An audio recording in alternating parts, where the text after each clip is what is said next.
Hi everyone, good morning. मैं पंकज मौर्य, आप सबका स्वागत है आपके अपने यूट्यूब चैनल में। आज हम लोग देखेंगे सिलेक्शन बैच 42। इस सिलेक्शन बैच में हम आपको प्रोवाइड करवा रहे हैं literary terms, critical comments, literature, grammar के क्वेश्चन, जो कि आपके UP TGT, PGT, BPSC, TRF 4.0 के लिए वो ज़्यादा क्रूशियल होने वाला है। चलिए शुरू करते हैं आज का session. Let's start. Question of the day. Last session में क्वेश्चन ऑफ द डे पूछा था, the convict is a poem by. तो कॉन्विक्ट पोएम है किसके द्वारा लिखी गई है? तो इसका करेक्ट आंसर हो जाएगा विलियम वर्ड्सवर्थ। तो द कॉन्विक्ट पोएम है विलियम वर्ड्सवर्थ के द्वारा लिखी गई है। Question number 821, which of the following pairs is miss match. कौन सा पेयर है जो मिस मैच है? मतलब तीन पेयर मैच होंगे, एक मिस मैच है, तो आपको मिस मैच वाला पेयर बताना है। ऑप्शन ए में disguised preposition A and o, compound preposition of, simple preposition after, participle preposition in लिeu ऑफ। क्वेश्चन नंबर 821 का करेक्ट आंसर हो जाएगा option D, participle preposition in लिeu ऑफ। इन लिeu ऑफ पार्टिसिपल प्रपोजिशन नहीं है, बल्कि ये प्रपोजिशनल फ्रेज है। तो option A B C correct है और डी इनकरेक्ट है। एक्सप्लेनेशन देखिए, a participle preposition is a participle that functions as a preposition, it ends with I N G और ईडी। जो पार्टिसिपल प्रपोजिशन होते हैं, पार्टिसिपल होते हैं लेकिन फंक्शन करते हैं प्रपोजिशन के रूप में, और इसके एंड में लगा होता है आईएनजी और ईडी। एग्जाम्पल देखिए, considering, including, excluding, during, regarding. जिस वर्ड के एंड में आईएनजी या ईडी लगा होता है तो पार्टिसिपल प्रपोजिशन के रूप में काम करते हैं। Disguised preposition is a preposition that is not used directly in a sentence but is instead disguised as another word or element. Disguise preposition तो है, लेकिन ये डायरेक्टली यूज नहीं की जाती है सेंटेंस में। उसकी बजाय ये डिस्गाइज रहती है अनोदर वर्ड, दूसरे वर्ड के साथ में ये डिस्गाइज रहती है।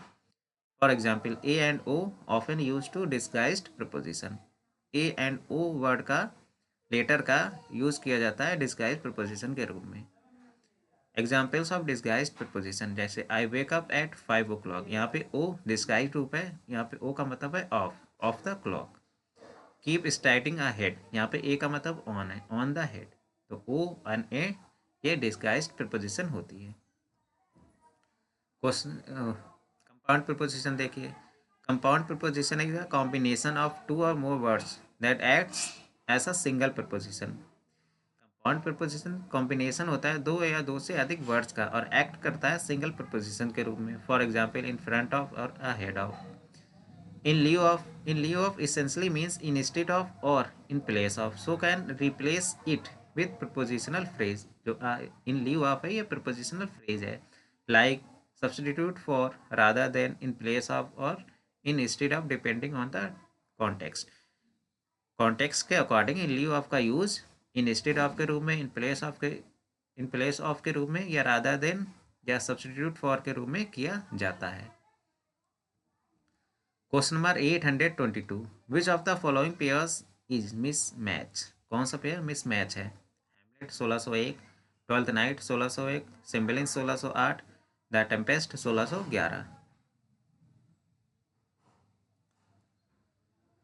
क्वेश्चन नंबर 822 का करेक्ट आंसर हो जाएगा ऑप्शन सी, सिम्बलिन 1608 में नहीं बल्कि 1610 में आई थी, तो ऑप्शन सी इनकरेक्ट हो जाएगा। हैमलेट 1601 में आया था, ट्वेल्थ नाइट 1601, टेम्पेस्ट 1611, सिम्बलिन 1610 में आई थी और कोरियोलिनस 1608 में। Question number 823, Milton's Paradise Regained takes its theme from. Milton का वर्क है पैराडाइज रिगेन्ड, इसकी थीम कहाँ से ली गई है? ऑप्शन ए में Saint Catherine sermons, option B Saint Luke's gospel, option C the Bible, option D Jesus Christ preachings. Question number 823 का करेक्ट आंसर हो जाएगा option B, Saint Luke's gospel. जो मिल्टन की पैराडाइज रिगेन्ड है, इसकी जो theme ली गई है वो सेंट ल्यूक्स गॉस्पेल से ली गई है। Question number 824, who of the following coin the word Yahoo. Yahoo word को किसने कॉइन किया था? Jonathan Swift, Twain, Wodehouse, Orwell. Question number 824 का करेक्ट आंसर हो जाएगा option A, Jonathan Swift. Explanation देखिए, the word Yahoo was coined by Jonathan Swift in his book fourth section of Gulliver's Travels. Gulliver's Travels की section 4 है, वहां से ये Yahoo word को कॉइन किया गया है। Question number 825, figure of speech का कौन सी फिगर ऑफ स्पीच यूज हुई है इस सेंटेंस में? Success is counted sweetest by those who never succeed.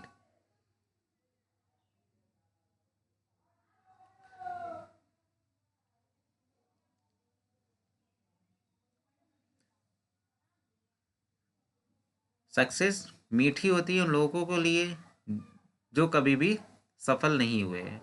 जो सफल नहीं हुए हैं उनको सफलता मिल जाए तो उनको एहसास होता है कि सफलता क्या है।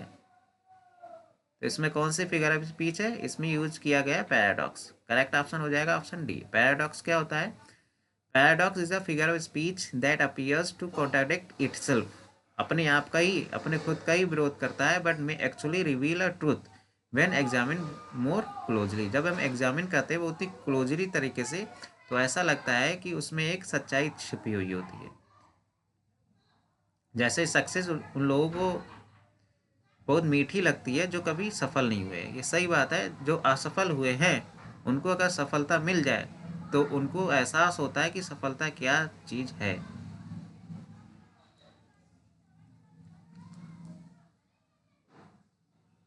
Question number 826, according to Samuel Taylor Coleridge, it is the that dissolve, diffuse and dissipates in order to recreate and to unify fancy, secondary imagination, epiphany, sensibility।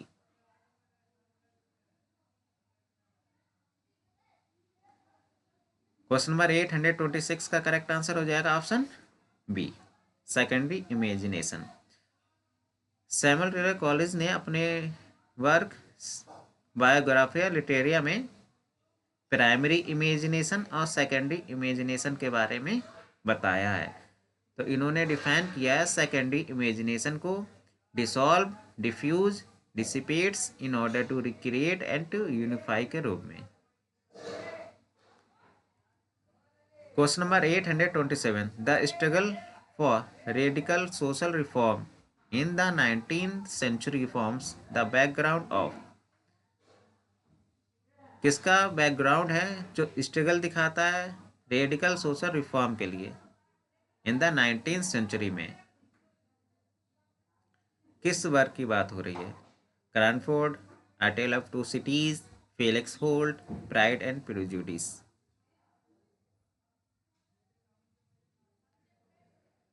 Question number 827 का करेक्ट आंसर हो जाएगा option C, Felix Holt. Felix Holt the radical by George Eliot is set against the backdrop of the 19th century British social and political landscape.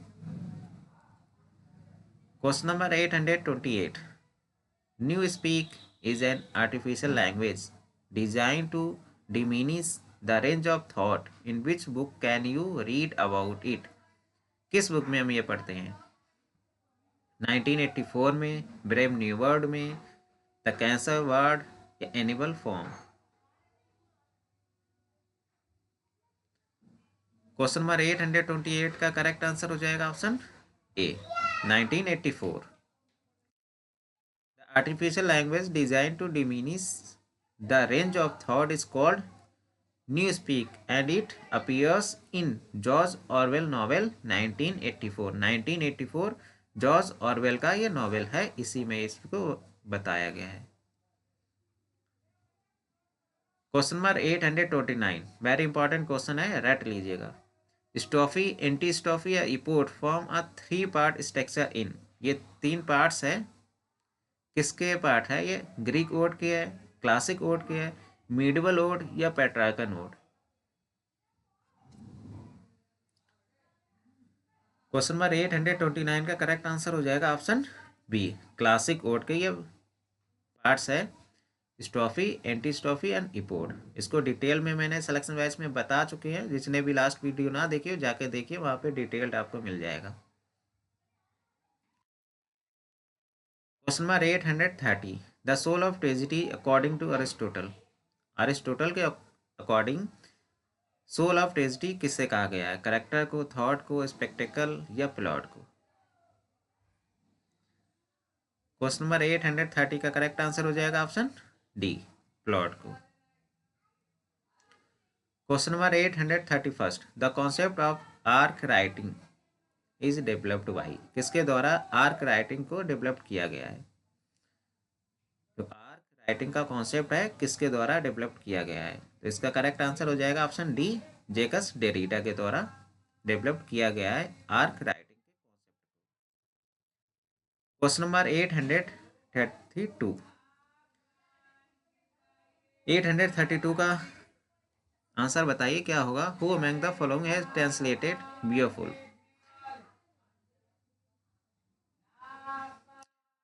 बियोफुल का translated किसके द्वारा किया गया था? तो क्वेश्चन नंबर 832 का करेक्ट आंसर हो जाएगा option C, Seamus Heaney. Question number 833, anagnorisis is a term used by Aristotle in order to describe। एनाग्नोरिसिस है, ये एक टर्म है अरिस्टोटल के द्वारा यूज किया गया है, इसका मीनिंग क्या है? ये मूवमेंट ऑफ डिस्कवरी है, या रिवर्सल ऑफ फॉर्चून है, या हैप्पी रेसोल्यूशन है, convergence of the main plot and the sub plot है? क्वेश्चन नंबर 833 का करेक्ट आंसर हो जाएगा option A, movement of discovery by the protagonist. Protagonist के द्वारा जो डिस्कवरी होती है, रिकॉग्निशन होता है, उसी को एग्नेग्नोसिस कहते हैं। आप कमेंट बॉक्स में कमेंट करके बताइएगा रिवर्सल ऑफ फॉर्चून क्या कहलाता है। Question number 834, take care of character and actions will take care of themselves. Who says, किसके द्वारा कहा गया है? विलियम शेक्सपियर के द्वारा, William Wordsworth, John Milton, John Galsworthy. Question number 834 का करेक्ट आंसर हो जाएगा ऑप्शन डी, जॉन गाल्सवर्दी के द्वारा कहा गया है take care of character and actions will take care of themselves. Question number 835, Galsworthy receive the degree of DLitt from. किस university से इन्होंने रिसीव किया था? Oxford University 1930, Harvard University 1932, Cambridge University 1930 या नन? क्वेश्चन नंबर 835 का correct answer हो जाएगा option C, Cambridge University 1930। Question number 836, Hamlet is a tragedy of revel, who said. किसके द्वारा कहा गया है? Matthew Arnold, John Dryden, S T Coleridge या विलियम हैजलिट?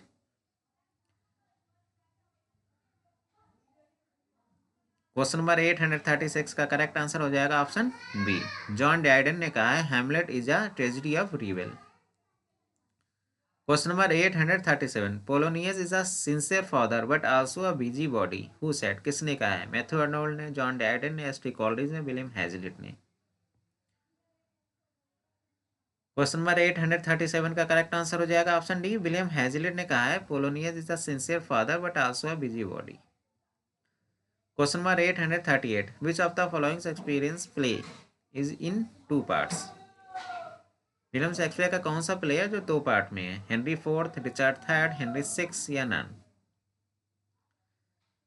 क्वेश्चन नंबर 838 का करेक्ट आंसर हो जाएगा ऑप्शन ए, हेनरी फोर्थ दो पार्ट में है, हेनरी सिक्स तीन पार्ट में है। Question number 839, who said the hero of Shakespeare's great classical trilogy is Rome. Question number 839 का करेक्ट आंसर हो जाएगा ऑप्शन सी, विल्सन नाइट ने कहा है the hero of Shakespeare's great classical trilogy is Rome. Question number 840, Shakespeare too much name count what succeed fitly as silence, who said. किसके द्वारा कहा गया है? Carlyle, GB Shaw, Robert Browning, doctor Johnson? Question number 840 का correct answer हो जाएगा option सी। Robert browning ने कहा है Shakespeare too much name convert succeed fitly as silence. Question of the day, William Wordsworth ऐसा talented but misguided poet said by, किसके द्वारा कहा गया है कि विलियम वर्ड्सवर्थ ऐसा talented but misguided poet. Comment box में कमेंट करके आंसर बताइएगा। क्वेश्चंस अगर पसंद आ रहे हो तो चैनल को लाइक शेयर एंड सब्सक्राइब करना ना भूलें। Thank you so much.